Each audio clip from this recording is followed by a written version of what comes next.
Hi everyone. There's a lot to go over, but we might as well stare at this chart to start it off. Facebook, goddamn you! You faked me out and sold off heavily. I believe on July 28th. Nope, July 28th. Excuse me, July 8th. And that sell off there on heavy volume below the 50-day, right at the 50-day moving average, put us below the low a day, the signal date. So we had to fully cut our losses in Facebook. Boy, oh boy, oh boy, does that suck now because Facebook is up another 4% after hours, which means that we're missing out on a 15% gain right now from our long signal.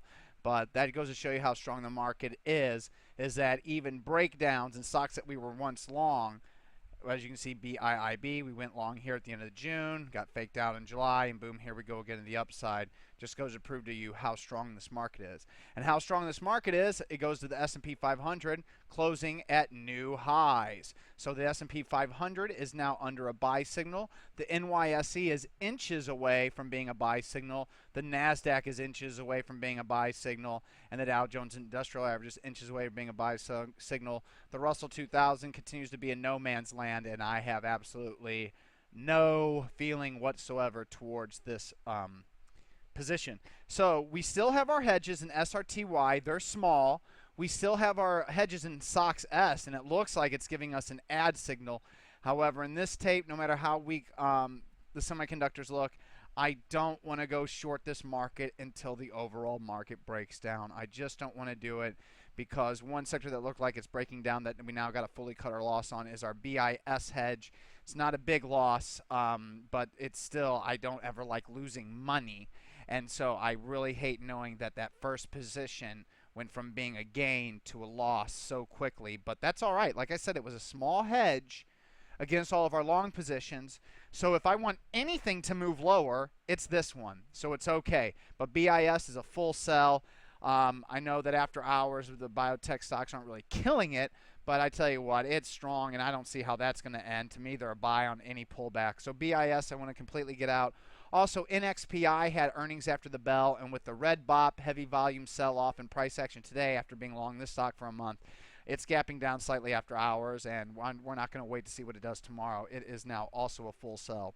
Also, ISR closing at 265 puts it below this 266 close back when it had max green bop. So the fact that it's closing below that closing low 266, and it had actually a slight pickup in volume today, no good. So another 50% comes off. If it closes below the 50-day moving average in the next couple days, it's out. We're done with ISR.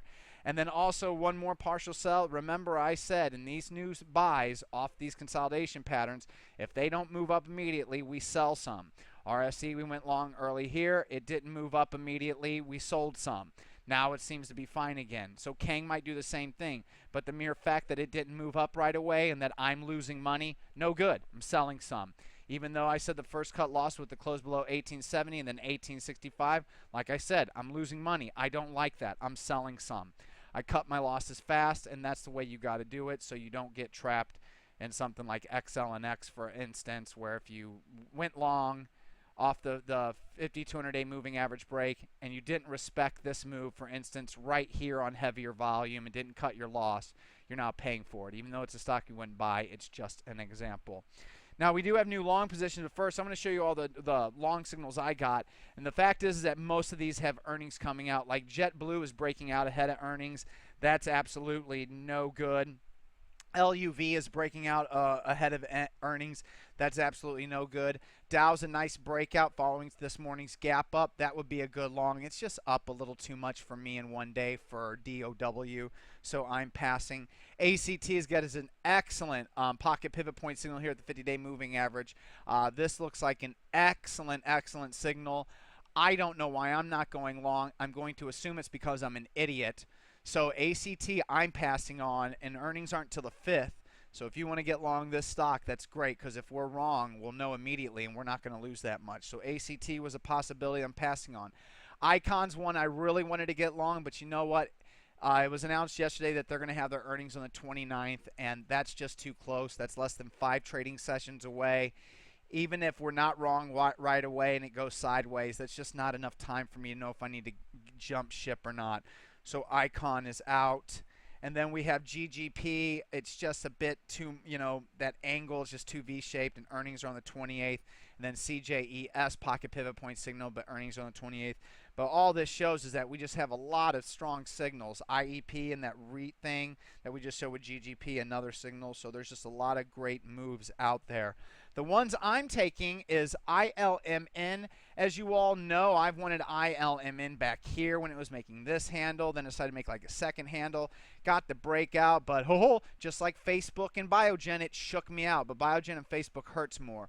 ILMN is now producing a pocket pivot point signal, and it's gapping a little bit higher after hours, giving it a buyable gap up. Also on top of a cup with high handle breakout and a pocket pivot point signal. So I've got a lot of things working, and this is a beautiful long-term chart. I just love this uptrend with all these big, tall green volume bars. Love the big, tall green volume bars it's basing. Love the big, tall green volume bars it moves right, and I like the heavier volume as it breaks out. But since it's not gapping up that much, we'll see if it doesn't end up with a reversal. I'm fine with taking it 5% position. And then also, just like Dow, a very similar chart is GD, General Dynamics. I know stocks like Boeing is breaking down and BEAV, but at the same end, I have Lockheed Martin doing well, breaking out the day before, and now General Dynamics following their earnings release doing the same thing today. So I want to get long GD here, 5% position once again. If I'm wrong, we'll know very quickly, and it won't cost me that much.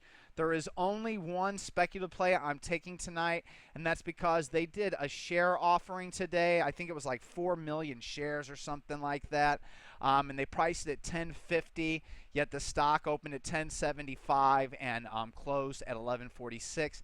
That's bullish. Earnings are coming up, so with this one, I got to see it move immediately, man, and this is a really, really risky gamble. If it does not move higher immediately tomorrow, unless it's perfectly flat, it's not going to be a 25% sell. It's going to be a 50% sell, because based on the algorithms of historical earnings announcements, even though it hasn't announced yet, LJPC should be announcing earnings on the 25th of this month.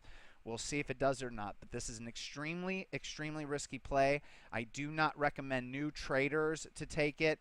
This is only something that if you can, and if you do take it, you might want to put a hard sell stop at 10.59. Hits 10.59, sell that bastard. That's about all I can tell you. So put a sell stop at 10.59 if you are nervous and can't watch intraday. Me, I'll take a risk on it just because biotech stocks are doing so well, medical stocks are doing so well. Gonna just stick on that theme just to get a little bit of beta in this market, even though every time I go for beta I don't do well. That's why I'm warning you. I gotta take it. No risk, no reward, but small risk, small reward. But then, like I said, we don't risk much. The one thing I don't want to do more than anything else is lose money in a QE environment. Trend following traders still aren't killing it. We're beating the market this year. We're beating all the trend following wizards, but I'm not killing it like Tim Sykes, Michael Good, Michael Naubaum, all those guys that do the penny stock trading.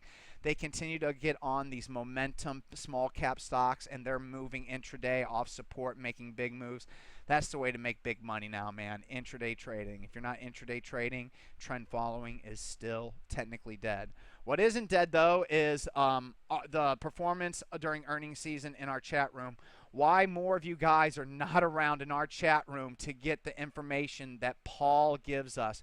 Paul is an amazing earnings wizard. He straddles Facebook. He straddles Cirrus. He straddles FFIV. Sometimes he misses on his straddle, like X on mobile and OII. He might miss out on those, he was saying, or maybe I got it wrong. I had to catch the end of his conversation tonight. But one stock that he bought calls on was NQ. He bought calls on NQ during this consolidation right here.